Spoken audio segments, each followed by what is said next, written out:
Social media पर जैन समाज के सबसे लोकप्रिय जैन न्यूज चैनल महालक्ष्मी लाते हैं अद्भुत खबर। जान वो ऐसी खबरें जो आप देख नहीं पाते, सोच नहीं पाते, समझ नहीं पाते। आज चांदनी चौक के लाल मंदिर की करते हैं बात। सादर जय जयंत करते हैं आज की शुरुआत। कभी आपने सोचा है लाल मंदिर के बारे में? चांदनी चौक तो सुना है ना आपने, पर चांदनी चौक कहाँ का नाम तो आज बताएंगे आपको। ऐसी राज की बात जो आप कभी नहीं जान पाते होंगे। ऐसे इतिहास को जानिए जनाब, खुश हो जाएंगे नसीब के जान जानकर। यहाँ की बात है लाल मंदिर। यहाँ के पता ही किसके सामने है? बिल्कुल लाल किले के सामने है। एक समय यहाँ पे सम्राट था यहाँ का, औरंगजेब। जानते हो कितना आतताई था? किसी मंदिर में घंटे बज जाए, कहीं बज जाए, लूट पटाट तोड़ फोड़ उसने जितनी करी है, इतनी कोई इतिहास नहीं जानता है जितनी तोड़ फोड़ उसने करी है। सोता था, देर तक सोता था, और यहाँ मंदिर में घंटियाँ बजती थी। हमारा स्वभाव है हर मंदिर में सुबह सुबह घंटियाँ बजना शुरू हो जाता है। प्रक्षाल पूजा अभिषेक, लोगों के भजन कीर्तन शुरू हो जाते हैं। बस उसकी नींद में खड़ा इसके घंटियों की इतनी तेज आवाज़ होती थी कि यहाँ से देख लो सामने सड़क पार होके लाल किले के अंदर खर्राटे भर रहे, औरंगजेब की नींद खुल जाती थी। एक चला, 2 दिन चला, पर बर्दाश्त। अरे सम्राट हूँ, सम्राट, और वो भी हिंदुस्तान का, और कोई हमारे मंदिर का घंटी विघ्न कर दे, आग बबूला। उसने बस सिपाही सालार को आदेश दे दिया, सामने मंदिर में जाओ और बता दो कि इस बजे से पहले कोई घंटी नहीं बजेगी इस मंदिर के अंदर। तुम्हें पूजा करना है कर लो, पर मंदिर के अंदर घंटी नहीं बजेगी। हैरान सिपाही सालार पहुंचे, 50 सैनिक साथ में थे। सबने हाथ जोड़ दिए, ठीक है हम घंटी नहीं बजाएंगे। लेकिन 432 साल पुराने इस मंदिर के गजब की बात है। लोगों ने तो कह दिया घंटी नहीं बजाएंगे, कोई घंटा नहीं बजाएंगे। लेकिन औरंगजेब फिर सो रहा था, मस्त था, सपने देख रहा था कि अचानक घंटियाँ फिर सुस्ती हैं। बबला हो जाता है, सिपाही सालार को बुलाता है, कहता है तुम्हें कहा था मैंने, तुम्हारे कोड़े लगाए जाएंगे, सजा दी जाएगी, तुमने जाके कहा नहीं। वो सर झुकाए खड़ा रहा, हजूर मैंने तो कहा था, लेकिन वहाँ लोग नहीं मानते होंगे, ऐसा हो सकता है, जाओ देख के आओ।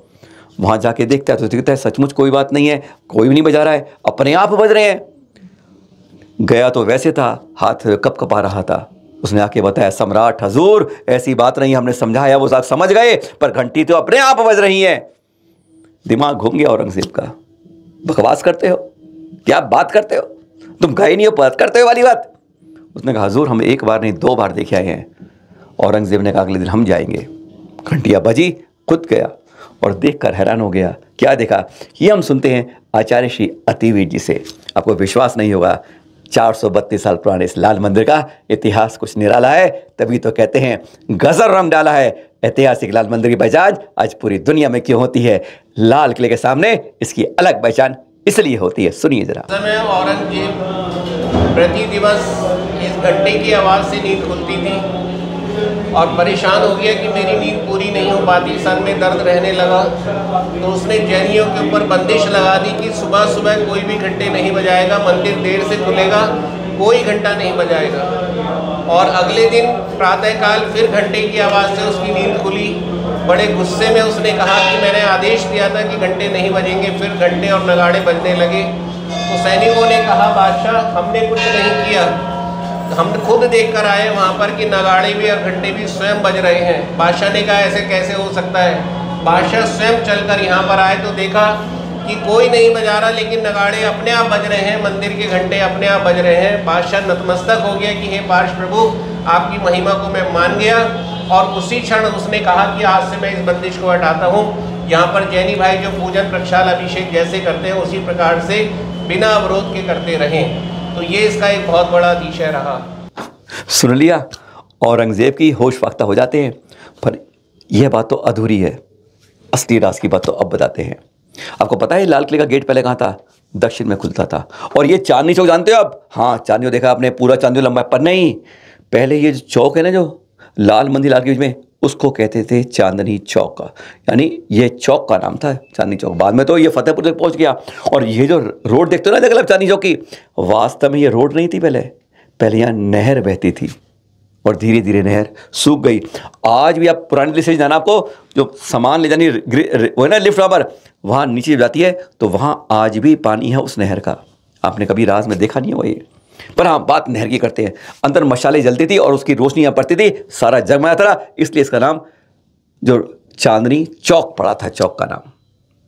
पर असली बात जो बताते हुए है, उसका दरवाज़ा दक्षिण में था। जैन भट्टारक आए, पता चला कुछ काम नहीं हो पा रहा है मुगलों के शासन के अंदर। तो उन्होंने उससे पूछा, जैन भट्टारक ने बताया कि अगर तुम इस क्षेत्र के विकास चाहते हो, इस तुम्हें जो हो रहा है संपन्नता चाहते हो, यहाँ पर क्षेत्र बड़ा अच्छा रहे, समृद्धि रहे, तो तुम्हें इस गेट को शिफ्ट करना होगा, उत्तर में लाहौरी गेट पे करना होगा। आपको विश्वास नहीं होगा, एक जैन भट्टारक ने मुगल शहंशाह को बताया था, शासक को बताया था कि आपको कैसे करना होगा, तब जाके बदला था। इस जैन भट्टारक के कारण लाल किले का गेट। हमारी बात पे विश्वास क्यों करेंगे? ये कहानी जानते हैं, संस्मरण जानते हैं आचार्य श्री अतिवीर जी मुनिराज से। सुनिए जरा, जो इस समय लाल मंदिर में विराजमान है, कुछ खास बात करेंगे उनसे। फिर हम लोग पूरे चांदनी चौक सड़क को चांदनी चौक कहते हैं, लेकिन लाल मंदिर के आगे, लाल मंदिर से लेकर और पीछे फतेहपुरी तक एक नहर बहती थी बीच में, जिसका किनारा लाल मंदिर के बाहर चौराहे पर ख़त्म होती थी वो नहर। और पहले ज़माने के अंदर लाल किले का जो गेट था वो पश्चिमी दिशा की तरफ था। जिस समय सामने बिल्कुल पश्चिम दिशा के गेट के सामने दरबारे, खास दरबारे आम बने हुए थे। रात को महल में जो मशालें जलती थी, उन सब का प्रकाश उस पानी के ऊपर पड़ता था, तो ये चौक जगमग हो जाता था उस मशालों के प्रकाश से। इसलिए इस चौक का नाम चांदनी चौक पड़ा था। बाद में पूरी सड़क का नाम चांदनी चौक कर दिया गया।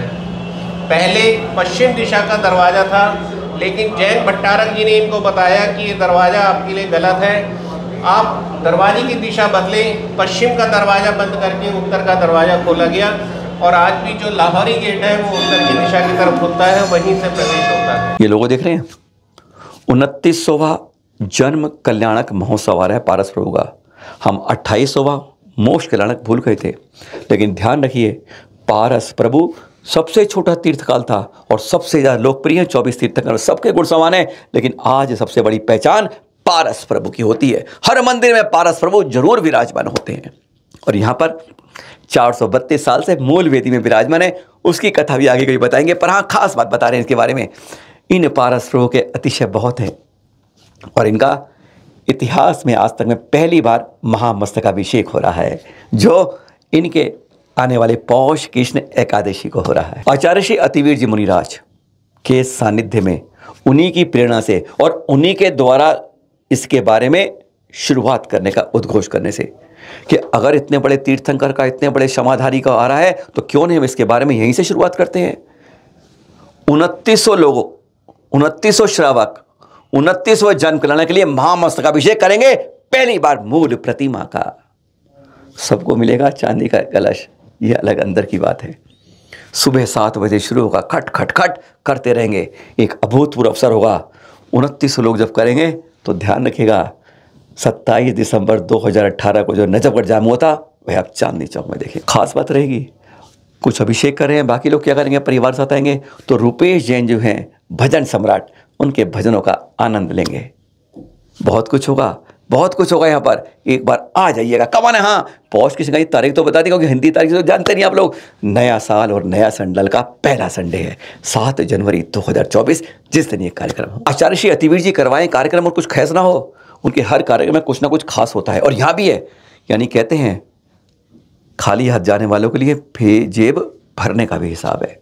बड़े बड़े इनामों की बारात साथ में है। जो रहेगा उपस्थित, लकी ड्रॉ में इनाम भी पास। एक्टिवा आए थे बस से, जाएंगे स्कूटी से। कलर टीवी लेके जाओ, वॉशिंग मशीन लेके जाओ, बहुत कुछ बड़े बड़े इनाम लेके जाओ। बारात लग रही है, खाली हाथ नहीं। जिनकी किस्मत चमक रही है, उनके लिए तो सोने पे सुहागा वाली बरसात बरस रही है इनामों की। अग्रवाल, प्राचीन श्री अग्रवाल दिगंबर जन पंचायत के सानिध्य में हो रहा है ये सब कार्यक्रम। मीडिया पार्टनर चैनल मां चांदनी मां लक्ष्मी है। पर हाँ, बस तारीख नोट कर लीजिएगा, अपनी बुकिंग पहले करवा लीजिएगा। महामस्तकाभिषेक लाइन में कतार में खड़ने से पहले पहुंच जाइएगा। 7 जनवरी 2024। ऐसा भूतपूर्व पुण्य कर्मों का अर्जन करना, संचय करना, और फिर साथ में कुछ लेकर भी जाना। फिर मिलेंगे आपके साथ। सादर जय जनीत।